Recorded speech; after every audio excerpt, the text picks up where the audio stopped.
Le président Patrice Talon brise le silence et dénonce l'implication des puissances occidentales dans les attaques djihadistes au nord du Bénin.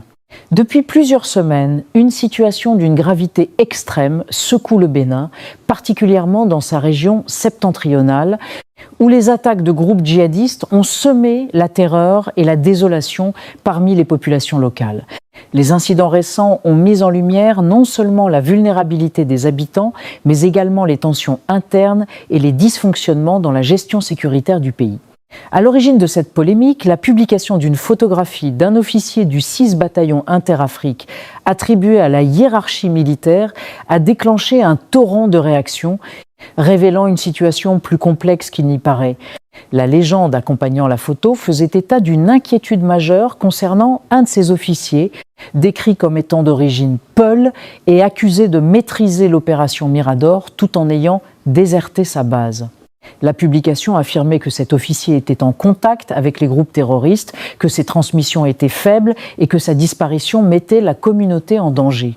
Cette information a rapidement circulé sur les réseaux sociaux, générant un mélange de peur, de colère et de confusion parmi la population et les observateurs de la sécurité régionale. Cependant, l'intéressé a promptement démenti ces allégations. Il explique qu'au moment de la publication de la photo et des messages, il se trouvait en position irrégulière pour des raisons de santé.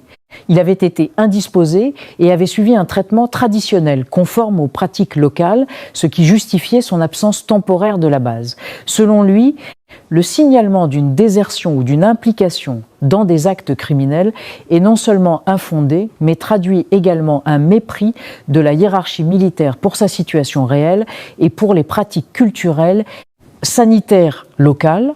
Cette controverse met en lumière les tensions entre les autorités militaires et la communauté locale Peul, notamment dans le contexte d'une insécurité croissante au nord du Bénin. Les habitants se sentent exposés, démotivés et souvent victimes de discrimination, alors même que le gouvernement dispose de moyens techniques et logistiques pour intervenir rapidement lors des attaques. Le témoignage de l'officier souligne que les forces armées disposent de renforts et d'hélicoptères capables d'agir immédiatement sur le terrain, mais que des décisions stratégiques retardent leur déploiement, aggravant ainsi les pertes humaines. Des incidents récents illustrent cruellement cette réalité. Une attaque survenue dans la zone de Kérou a entraîné la mort d'une famille entière, dont le père et la fille aînée. Les témoignages rapportent que les forces de sécurité sont arrivées trop tard, malgré la connaissance préalable des positions des assaillants. Ces faits révèlent un retard préoccupant dans la mobilisation et l'action des forces armées béninoises, exacerbant le sentiment de vulnérabilité et d'abandon parmi la population. Les accusations portées contre les forces locales par certains médias et publications sur les réseaux sociaux soulèvent également la question des manipulations et des fausses informations. L'officier mentionné souligne que de nombreuses arrestations nocturnes ont été effectuées sur la base de faux renseignements, souvent motivés par des rivalités personnelles, des conflits autour de l'accès aux ressources ou des tensions politiques.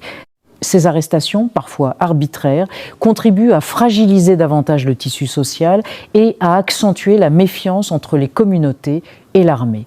Dans ce contexte, la parole du président Patrice Talon prend une dimension capitale. Selon des sources proches de la présidence, il aurait récemment brisé le silence et dénoncé l'implication indirecte de puissances occidentales dans la recrudescence des attaques djihadistes au nord du Bénin.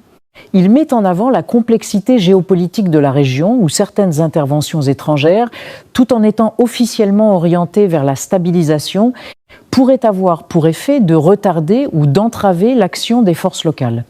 Cette déclaration révèle un point de tension majeur. La souveraineté béninoise dans la gestion de sa sécurité est parfois remise en cause par des considérations internationales et des intérêts extérieurs. L'officier démenti affirme qu'il connaît parfaitement les zones touchées par les attaques, les horaires et le nombre de victimes, et qu'il a toujours été prêt à intervenir pour protéger la population. Il critique la lenteur et la complexité des décisions stratégiques, notamment lorsqu'il s'agit de déployer des hélicoptères et des groupes de soldats pour neutraliser les assaillants. Selon lui, il existe un paradoxe. Les moyens existent, mais ils sont rarement utilisés à temps, laissant les populations exposées à la violence et à la terreur. Le récit détaillé de cet officier montre également la dimension humaine des conflits. Les soldats eux-mêmes sont affectés par les pertes, la fatigue et le sentiment de sacrifice non reconnu. Beaucoup d'entre eux se sentent démotivés, voire découragés, car leurs efforts ne sont pas valorisés et les risques qu'ils prennent pour défendre leur pays sont souvent ignorés. Cette situation provoque des désengagements, des départs temporaires pour raisons personnelles ou de santé et alimente la méfiance entre les forces armées et la hiérarchie militaire. En parallèle, la question ethnique revient régulièrement dans le débat public. La communauté Peul, en particulier, se sent injustement ciblée, accusée à tort de complicité avec les groupes djihadistes. Cette stigmatisation accentue la fracture sociale et complique davantage les opérations de sécurité. L'officier démenti insiste sur le fait que ces accusations sont infondées et que de nombreux Peuls servent loyalement au sein de l'armée, contribuant à la protection du pays. Le président Patrice Talon, en dénonçant l'implication de puissances étrangères, appelle à une prise de conscience nationale et internationale. Il met en garde contre la manipulation des informations, la diffusion de fausses nouvelles et les intérêts cachés qui peuvent entraver l'efficacité de la lutte contre le terrorisme. Selon lui, la protection de la population et la souveraineté nationale doivent primer sur les agendas extérieurs et les ressources locales doivent être utilisées rapidement et efficacement pour prévenir de nouvelles tragédies. Dans ses déclarations, l'officier met également en lumière le rôle crucial de la coordination et de la communication au sein de l'armée. La maîtrise de l'opération Mirador qu'il revendique implique une connaissance précise des mouvements des groupes armés, de leur position et de leur stratégie. Toutefois, ces informations sont souvent inutilisées ou retardées par des obstacles bureaucratiques, aggravant ainsi la situation sécuritaire et rendant la population plus vulnérable. Cette affaire soulève une question centrale. Comment protéger efficacement les populations tout en respectant la dignité et les droits des militaires et des communautés locales ?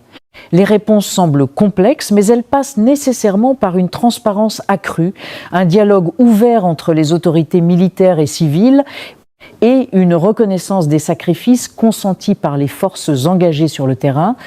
Le témoignage de l'officier démontre également la réalité des conflits modernes. L'humanité et l'empathie sont souvent mises à l'épreuve.